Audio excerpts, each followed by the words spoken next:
Today is Edwin's Monday evening property rant.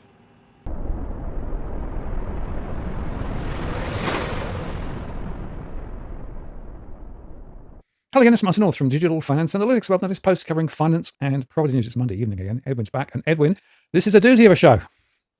Martin, this is, you could call it Edwin's Conspiracy Hour.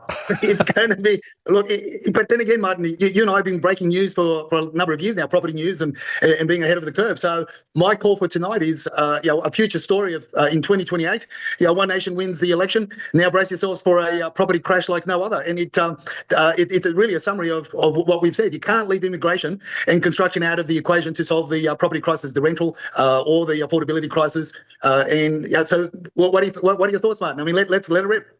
Yes. So I think we have to understand that the property market is hugely politicized and there are huge vested interests that are actually lurking under the surface. But I don't know whether you saw this. David Pocock, the Independent, came out with a lovely little quote. It's not necessarily left versus right. It's actually vested interests and their stranglehold on the major parties versus the Australian people. And so he's actually saying what we've been saying for a long time, Edwin. It doesn't matter, which wing of politics is actually in charge, because there's another set of agendas that are bubbling along below the surface. And what that basically means is that ordinary people are being thrown under the bus thanks to a whole bunch of policy issues that have been running for a long, long time. And I'll make another interesting point. Do you remember until very recently how politicians and business people and construction people said, no, property investors aren't part of the issue at all. It's nothing to do with the unaffordability of housing. And then all of a sudden, when they changed the rules, suddenly all of the property investors are grizzling, and now the analysts are suggesting that property prices could fall significantly. It's like, well, there's a whole new world come out, and look, I made a show called Now House Prices Are Sliding, Who Takes the Fall? And I actually referenced in my show to a LinkedIn post that you made with regard to calling out the fact that this is a political set of issues. This is not necessarily anything to do with pure economics. It's politics. Oh, and if you want just one angle here, Morgan Stanley is now talking about one of the largest price corrections over the last 40 years, potentially. Just to put that in context, here is actually a recent illustration of recent average house price declines. And you can see there that Morgan Stanley is now calling for the biggest fall, potentially, despite the fact that we had falls in 2022, 23, and 82 and 83 there. So yeah, we are in the middle of a political landmine here, or maybe a series of landmines, right? The thing is, Martin, the left nor the right want to really resolve the immigration issue, right? They don't really want to. They're calling it all sorts of different things. They're naming it different. They're labeling it with different titles. They're calling visas different numbers in order to watch over here, but don't see what's happening over there, and it's distract. As I said, the right don't want to pull back on immigration because they can't, Martin, because it's a no-go zone. Because they basically will go into an immediate recession overnight. The only party that wants to really grab this by the throat is One Nation, and this is where the House of Representatives composition of predicted winnable seats by One Nation based on the polls and what I posted on LinkedIn based on the current polls. It's predicting something that should really send shivers down a lot of people's spine, depending on what persuasion you are. The correction is going to happen. Let me say this though. The correction under the current policies, we're going to have a small correction. We're going to have potentially a small correction in many property markets, right? Some are going to be bigger than others. Some are going to be more significant than others. And also in types of property dwellings, such as your apartments, are absolutely going to be decimated, like they had, like the subdivision in the fringes of Melbourne having absolutely trounced on by as investors left those areas. So different markets are going to be playing out differently. But that's the dust is going to settle on the current budget policies, potential policies that could go past the House, the CGT clawbacks or the negative gearing clawbacks and so forth. But once the dust settles, we go back to two major points that I've raised over and over again, and it took the mainstream and other commentators years to catch on, and that is immigration and really construction. Now, I've been talking about construction. I've been talking about the taxes around construction, the taxable impost that happens, that basically builders and developers have to face, and which is around about 42 to 47%. Now, my first article of that was published in I think 2012, or even earlier on, from memory, when I put that article out in a property investment magazine as to my summary of the costs of building a two-bedroom apartment in Parramatta at that time. Now, I've been talking about this for decades, and it's only now that people have sort of woken up to the story. But now this is an eye-opener.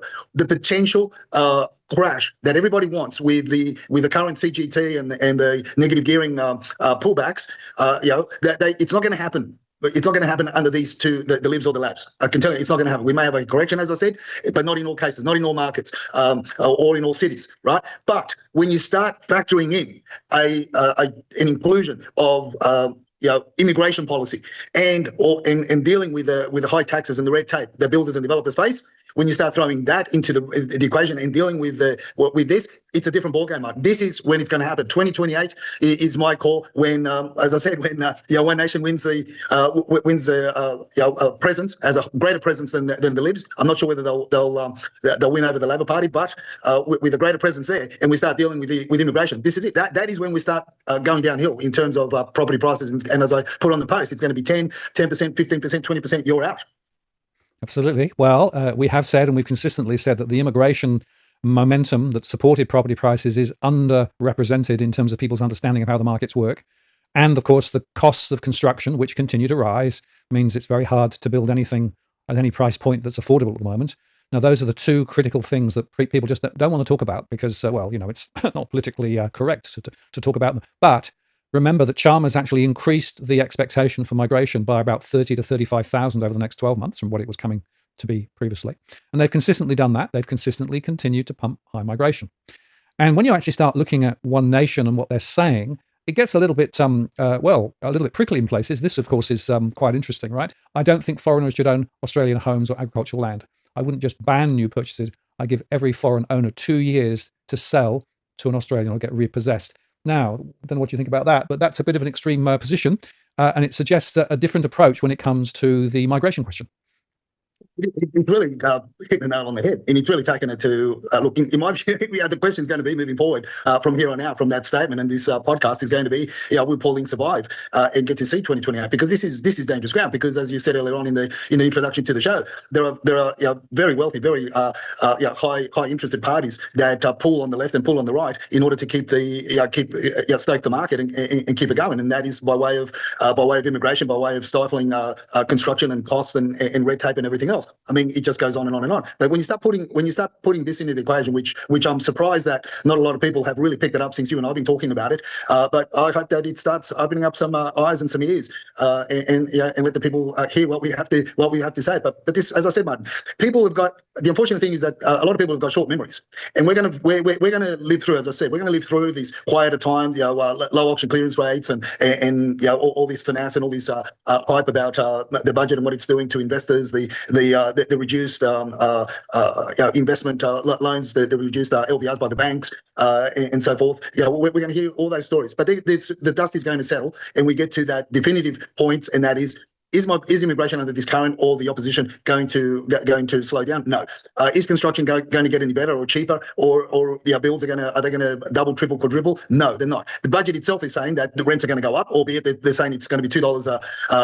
It's going to go up by $2 a week or so, or whatever, and there's going to be a shortage of housing development. I mean, if you've got that in your own budget, I mean, it's grossly underrated. But if you're going to go with that premise anyway, you're already behind the eight ball. It's crazy. We're going to tell you there's going to be issues with future construction, and rents are going to go up, but only nominal by $2. Today, I heard two stories from two good friends and good associates of mine that their relatives are facing a rental hike, one of $100, another one of $150. Yeah, because what? Because they can, and because there's nothing available for them in the area, in the western suburbs, for them to go and rent. That is going to put them close to the schools that the kids need to go to, and the kindergartens and all the amenities that they require. And this is the issue that we're going to have moving forward. Now, the Labor government Chalmers has actually, they've said that there's going to be, we're still going to have a shortage of construction, but we're going to push everybody to new construction.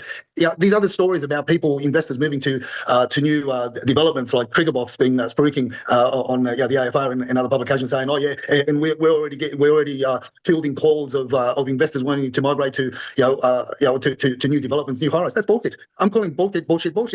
Because people don't want to invest, because it's better the devil you know. In other words, go and buy something that's already been built and at least has been standing for 1 or 2 or 3 years, and at least you get an idea of how it's going to stand the test of time before you're going to start buying off the plan. Let alone the silent tigers. They're not interested in apartment developments. And the WeChat chatterers, I mean, they conned all the mainland Chinese into buying investment properties in Australia. But the locals, they've steered away from buying in high-rise developments years ago. So this is where the rubber meets the road. Now, when you start putting out a narrative like Pauline has of giving investors 2 years grace to sell the property. Foreign investors that aren't living in Australia, that don't have PR, for giving them a 2-year grace to sell. I mean, this is when things start to happen. But again, I also go with a caveat and say that it's not going to be all properties. It's not going to be all asset classes, because there's going to be losers and there's going to be winners, and we've got to determine which ones are the losers and which ones are the winners. Now, one thing for sure is that anything that's either called an apartment, fire rise, medium density is going to have some hiccups, and the clutch is going to be slipping along the way. And the further you go into it, especially if they're at their home and they're calling the shots, this is when things are really going to start to unwind. So now is the time to be vigilant, be diligent, and make sure you cross all your T's and dot all your I's before you move forward with any transaction. Yeah, very, very important, and not